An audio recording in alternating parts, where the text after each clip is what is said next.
If you're feeling overwhelmed and constantly juggling multiple tasks, deadlines, and responsibilities, only to find yourself falling behind and unable to make significant progress, then you are not alone. Many entrepreneurs are experiencing this pain as they strive to increase their productivity and reduce overwhelm. Despite their best efforts, they may be constantly putting out fires, getting distracted by non essential tasks, and struggling to find a clear path towards their goals. Tune in to today's episode to learn how you can get organized to live your purpose. Welcome to Biz Help for You with host Candy Messer. Entrepreneurs like to focus on the big picture, like profitability, success, and a smooth-running organization. But there always seems to be those little things like taxes, employee compensation, laws, regulations, and more. Now you can get the answers you need in one place. Join us today as we break it all down for you. Now, here's your host, Candy Messer.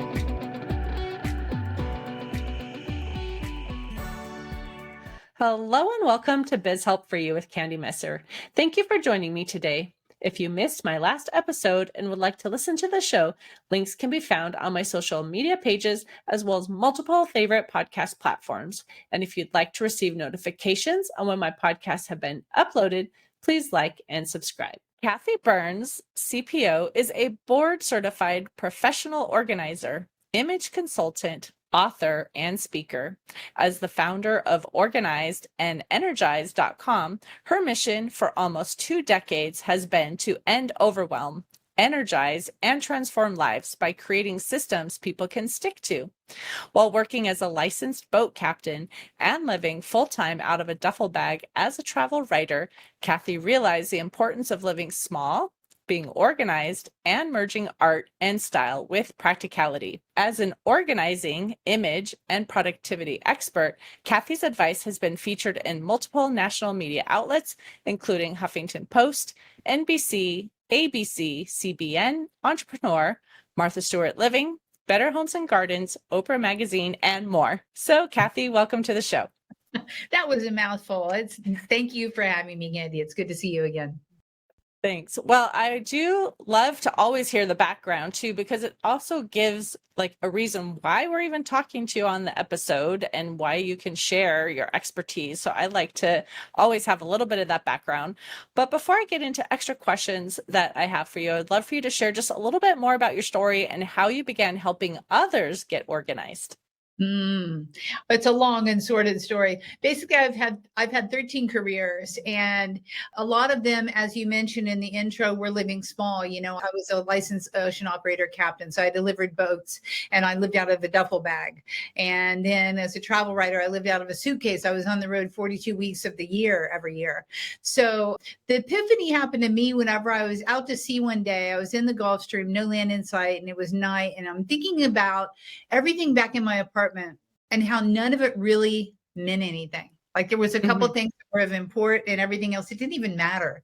And I think that was the beginning of my, years, flash forward years later, I became a professional organizer, but I had that aha moment.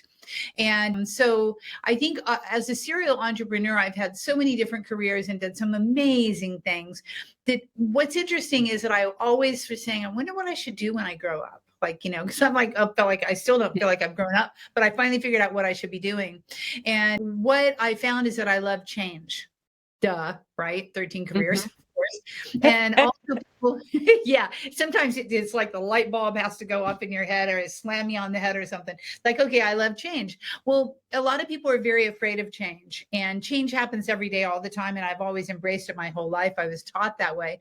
And I realized that I can really help people move through change with less fear and with grace, just by working on their external environment and helping them build systems to support their business. So as a serial entrepreneur, I serve women entrepreneurs, and gaining a little bit of mastery in the art of letting go and the art of creating systems to support you really helps you embrace changing and be less fearful of it.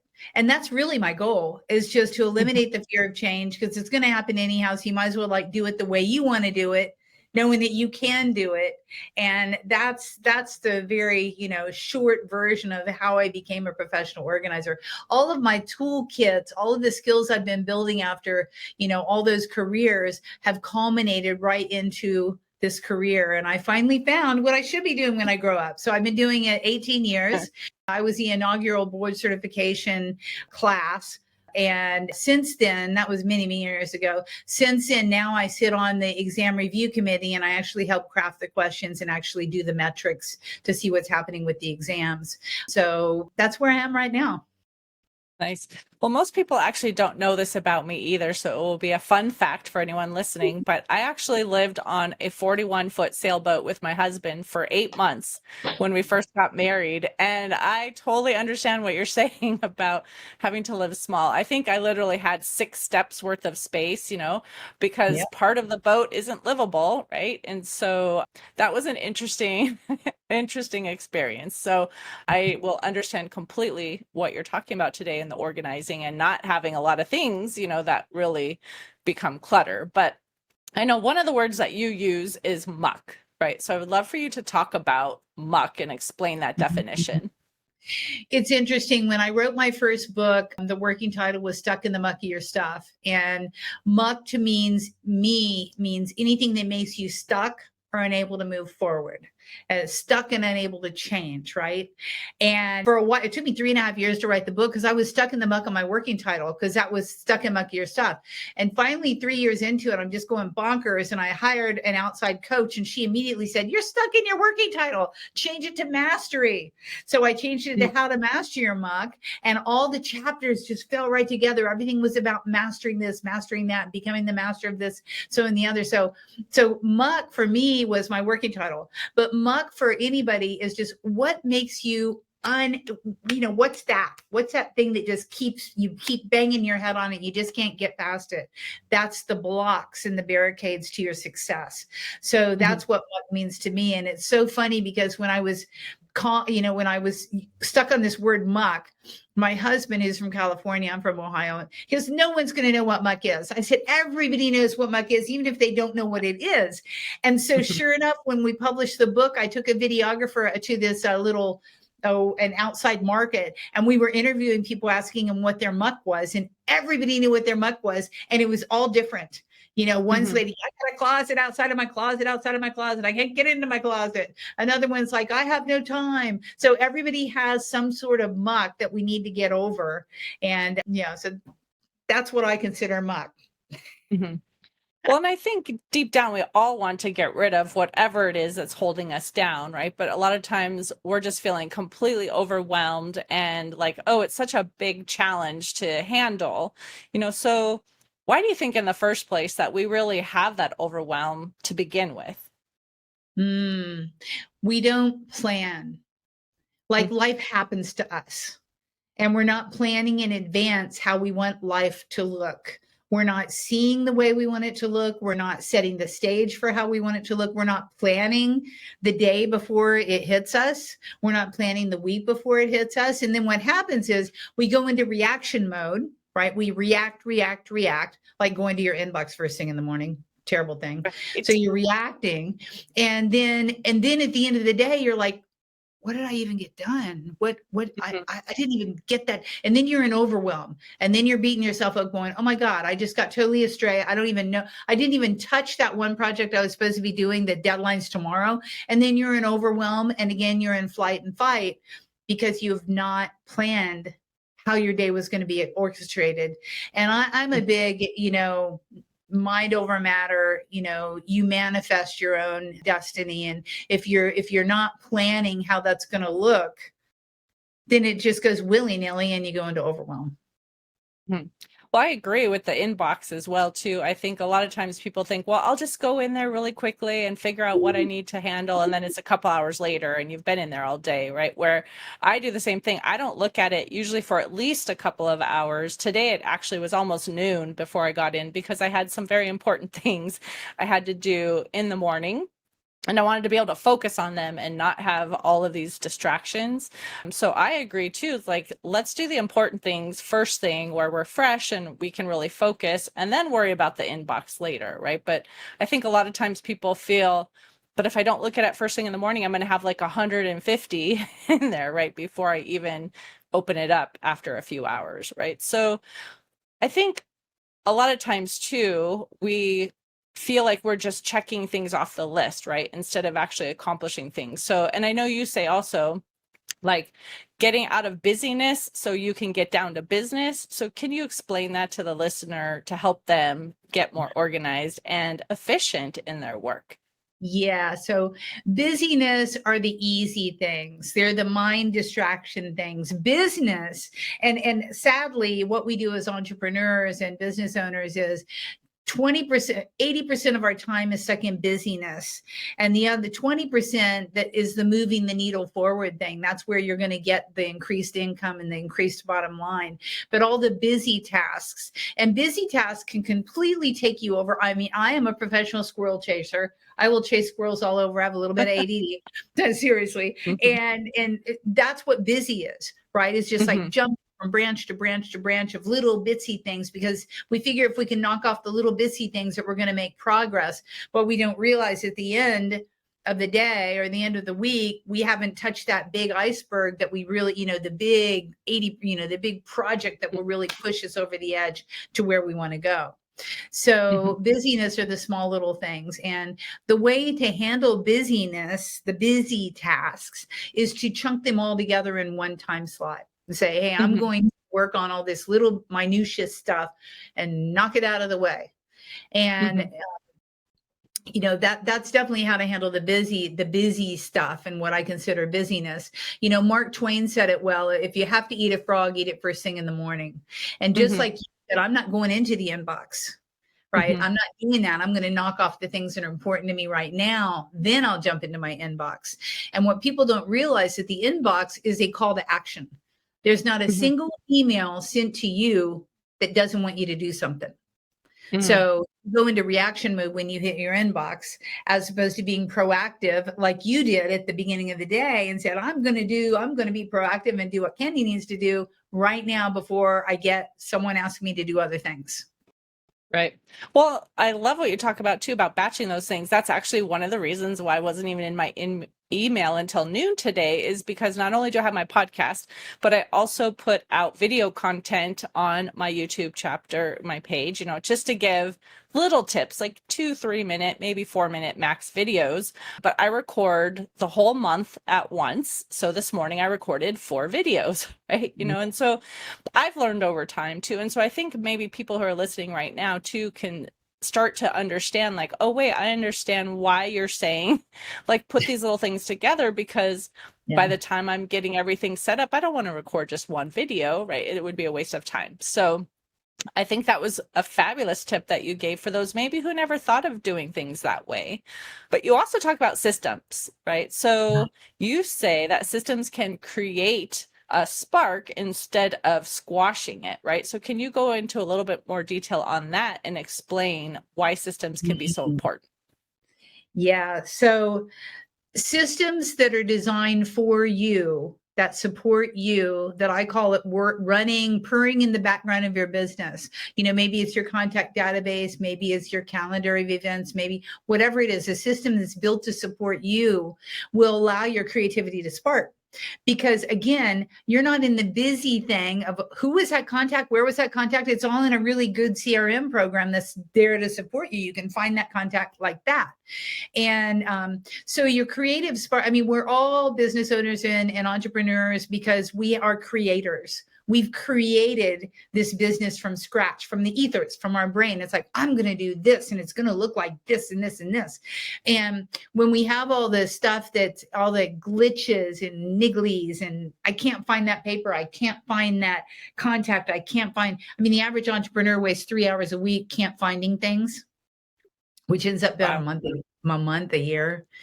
So if we have the three hours a week where we can't find crap, then we're not creative. We're in, Mhm. again, back to the reaction mode. We're reacting. We're like, oh my God, I can't find this thing. Where was this thing? I don't know. Right. And instead of Mhm. being creative, because when we're creative, our juices are flowing and nothing's an obstacle. And we're in the big thought thing and all that. So it takes the systems to support you in the background to be able to spark that creativity.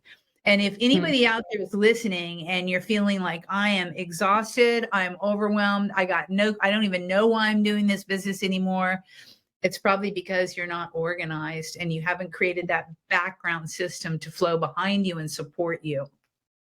Right. Well, and from what you're saying too, systems are not only technology, right? Like you mentioned a CRM and you can easily find a name, but it's also just your process, right? Of how you do certain things. So if you document, like these are my steps, 1, 2, 3, 4, 5, right? And that could be helpful for you, especially if you're a solopreneur, but also if you're going to have team, correct? Absolutely. And having a team program that you can collaborate on is great. I personally like Trello. A lot of people Mhm. like Asana. I mean, there's all different types of platforms. I always say, choose your weapon, choose it wisely, choose one. Right? Mhm. Use one. And that way you're not confused and have half-baked systems all over the place. And I'm a culprit for that. I'll do a half-baked thing and then I'm like, what am I even doing? So choose your weapon, choose it wisely, and use one. And for team, I love Trello just because I can put everything in there and my team can put stuff in there and we can collaborate. But there's a bunch of different tools out there that do that. And as solopreneurs, we really do need to have that open, clear channel of communication with our VAs and with our admins and with our team players. Mhm. Well, and you just mentioned, right, like pick one, and you've made some mistakes with things in the past. So, can you maybe touch on that? Like, what are some of the things that you did in the past that you find didn't really work for you that might help the listener avoid those same mistakes that you made? Yeah, well, in the beginning of my career, I thought that I'd have to do everything because I didn't have money to job out things. So I was trying to build websites. I mean, for one, like, Mm. duh, stupid. And I remember, I was in tears because I couldn't get the technology. I couldn't get the button to work. I was in tears and just, my husband, I was just freaking out. And, you job out what you can't do. And I wasted so much time trying to do the stupid little stuff like that I should not have been doing to begin with. That's one thing. Another thing is, I was playing around with some programs that other people said were fantastic that just didn't work for me. Like my husband lives on Workflowy. He loves Workflowy. It's his favorite thing. And it makes sense because you could drop things down and open things up and you can put everything in there. I tried it so many times and I'm like, I just can't do that. So I set it aside. Setting it aside sooner would have been better than later. So when you're knocking your head up against something, even if something works for your friend or your colleague or your partner, doesn't mean it's going to work for you. And I think that we're also individual in the way that we think and the way that we learn and the way that we grasp technology. Just, make sure that you're not batting your head up against a wall for too many weeks. Just shift and something will open up that you just love, love, love, love. Like I just love Trello, right? Right. Well, and one of the things that you just said as well too is, maybe you're doing something that you're not good at and, you're banging your head against the wall. But one of the things I also tell people is maybe you're doing something that you can do and maybe you even enjoy it, but maybe it's still not what you should be doing, right? Because you should be doing what's going to bring in your revenue and have someone else, do this other little thing that is taking your time, right? Because you're losing revenue. You may think you're saving money, but if you compare, like if I were to do what it takes for me to bring in new clients, how much would you bring in versus how much am I saving by not having someone else do this? A lot of times you find you're losing money by doing it yourself as well too. So I think that's also an important consideration for someone who's listening. I think that's a valid point, Candy. And I always when I work with clients, I'm always like, what's your hourly rate? How much are you worth an hour? And they'll say, oh, this is what I charge. I say, that's really not your worth. That's not your hourly worth. I mean, I remember at the beginning, I'm a QuickBooks Pro and I was doing my own bookkeeping and stuff in the beginning of my career. And then I said, why am I doing this? I could be jobbing this out for $35 an hour and I charge more than that. Why am I doing that stuff? It's again, something like you said, you can do it, but should you be doing it? Is it your value? And a lot of people who are first starting in their business don't realize their value. They don't realize what their hours are worth and what their hourly rate should be. Right. And so they do all that, meaning, the little things that are below their pay grade, so to speak. Right. Well, and as business owners, generally, we already have like a vision for where we want to go with our company, right? We have a mission that we want to accomplish. So, like, what steps can a business owner take to actually ensure that what they're doing is in alignment with what that vision really is, instead of doing all these little things that you said were busy work, right? Yeah. Yeah. Well, that is a whole hour talk, which I just came off of, but here's the summary. Write down every single thing that you have to do to run your business. Make a list, all the little things, do social, post on me and create images, but all the stuff. Write it all down and then put it into buckets of like with like time, like with like subjects. Then ask yourself, should I be doing this or should I not? And scratch off what you can job out. And then you end up with the stuff that you have to do that you should be doing. And the cool thing about it is now it's put into a parcel. It's a chunk of tasks because I'm sure you're familiar because you're pretty smart about this, that when you switch tasks, you lose about 17 minutes in between each task, just trying to get back in and get back into focus switch. So if you're doing like with like stuff all in one fell swoop, then you're saving a lot of time as well. So the first thing is make a list of everything you have to do to run your business. And believe me, you'll get exhausted thinking about it, or you might get exhilarated. One of the people on my last webinar, they were like, I am psyched. Now I know everything I need to do. They had never been, capsulized it. And then chunk it into like with like, and then determine what you can job out. And everybody thinks, I don't have the money for this. I don't have the money for that. But there's always a way to get someone to do what you don't want to do or what you shouldn't be doing or what you hate doing that needs your services, bare minimum. But there's always a way to find the help to do what you should not be doing, and you'll make more money anyhow, because you won't be beating your head up against the wall trying to do code like I was at one point, which is just silly. Right. Oh, and one of the entrepreneurs I just recently read, a book that he made a point that I thought was very interesting and a lot of us don't think about, but he says your job as an entrepreneur is to create jobs, right? Not for you to do the work yourself. And I thought, that's brilliant, right? And so if we look at it that way, and when you do what you just said and put your things in buckets, you can also look at that as I can hire someone in my own company even, and here's a basic job description of what I need. Or if you outsource it to someone else, you can at least go to a virtual assistant and say, this is what I need. And it's very clear to everyone, like what you need to offload and delegate to free up your time and create a job for someone else. I love that. And that is so brilliant. I love what he said. And I love what you said about it, because you have your built-in job description. I mean, I do job descriptions all the time for my entrepreneurial clients. It's like, you should not be doing that. You should not be doing that. Let's find someone who can do all of that thing. And now we have our job description. And then what happens, because I think we manifest our reality, then that person just walks right in. It's like, oh yeah, I can do this and I can do that. It's like, oh, I never thought about jobbing that out. Let's try you on this beginning thing. And then if we really work out, I'll give you that one too. I don't want it. I thought I had to do it all. Right.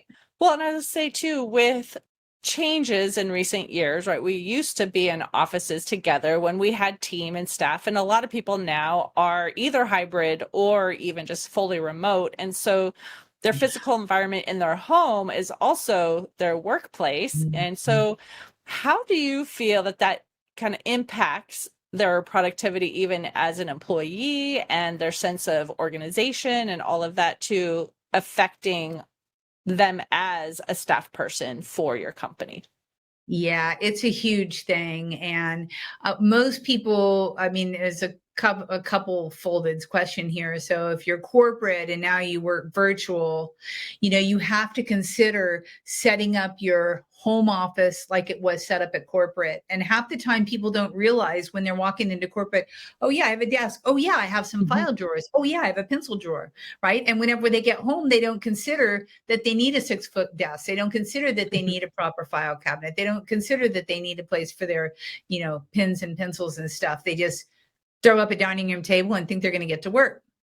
So, setting up your business like a business, I always say, is very critical, whether you're, now virtual or you've always been virtual. But, I always say buy business caliber tools, make sure that your file drawers will open and close nicely. You don't have to fight them. Make sure they're not little pretty baskets with lids that are going to be, not work. So, do that. And then the most important thing, I think, for people that are working anywhere is to make sure that their desk is open for business.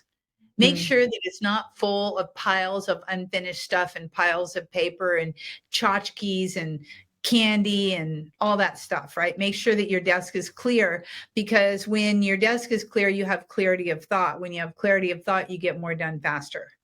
So a pile will silently scream at you from afar, especially as women. Piles just silently scream at us all the time. And they scream, what are they screaming?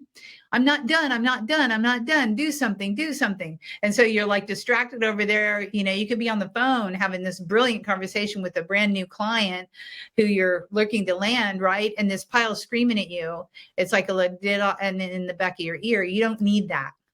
Right? You don't need that. So set yourself up for success by having a clear surrounding and a clear environment, and business caliber. Use business caliber tools. I think that's so true as well, too, because when we were in an office and we had a desk area, whether, again, it's the entrepreneur themselves or if it was the staff, you wanted it to be clean because people might come in and you didn't want them to have like a negative impression of, how you're performing. But at home, right, if they're thinking, well, no one sees, it doesn't matter if I'm just sitting at my dining room table and I just have paper everywhere, right? But like you're saying, it affects you and your focus because you see all of these other things that become distractions. So I think that's a key point as well for people to understand, is it's not because people can't see it, right? So it doesn't matter, but it's because it really affects you and how you can work. Yeah. Yeah. We see it. We know it. It's there. It's just there. And things multiply like bunny rabbits, like any horizontal, professional organizers were always saying, go vertical, go vertical. And why are we saying go vertical? Because a horizontal pile will magically manifest into a larger pile without you even being in the room. Trust me, it happens. And then it collects bunnies, dust bunnies at bare minimum, but it multiplies bunnies all the time. So yeah, you gotta be very careful about your environment. That's so true. Well, is there anything else that you want to share on this topic that I didn't think to ask? I don't know. I mean, I think you've been very insightful. And, the main thing is treat your business like a business. Know that it's not a little side, even if it is a side hustle. If you want it to be a big hustle, don't treat it like a business. And there's a lot of things that you can do to become more productive. And, I've created an ultimate productivity checklist that has just 6 things. And if you do even just one of them on the list, then you're going to increase your cash. You're going to increase your cash flow because you'll be less distractible and you'll be more on task and more on focus. So I think, the way to be productive, there's a zillion ways to be productive. If you can amp up one level of productivity, maybe you'll go from, instead of the 20% of stuff that makes important and 80% is busyness, maybe you'll do 25% productivity and, 75% busyness. At least you can move the needle a little. We all aspire to be 80% effective and 20% blah. But, in reality of things, life happens. But you just want to try to move the needle as much as you can. So if you can implement even one of the productivity hacks on the checklist, that would be helpful. Perfect. And I always do ask if you have an offer you want to share. So if you want to tell people how to get that, or maybe anything else that you have as a resource, where would they go? Oh, yeah. So the Ultimate Productivity Checklist, we'll put that link in the bottom, at the podcast notes. If any of you want just to do a breakthrough session to turn your chaos into cash, you can go to chatwithkathi.com and book a session. I have a few things open because I'm getting ready to go on the road. So there's a few openings. And for 30 minutes, I'll just brainstorm with you on the first thing you can do to take action, to get more clarity, to make more cash. And those cost $497, but for your tribe, Candy, they'll be free. And there's a few spots open because I'm getting ready to hit the road. So that's available. That's chatwithkathi.com. unveils.com. So really, I'm here for you. Whatever you need. I've been an entrepreneur forever. If you just have a little niggly question, feel free to reach out with me and we can chat about it and see how I might be able to assist or give you step 1, 2, 3 so you can just get to it. Perfect. And for those maybe who are listening who aren't necessarily looking right now at the show notes, do you want to spell Kathi so they don't guess and maybe Oh, you're spell so it wrong? smart. You're so smart. It's Chat with Kathi, KATHI.com. KATHI, chatwithkathi.com. KATHI. You are smart, Candy. Yes, you are. This isn't your first rodeo either. Perfect. And is there any other way you would want listeners to connect with you, maybe on social media or any other place like that you would like to share?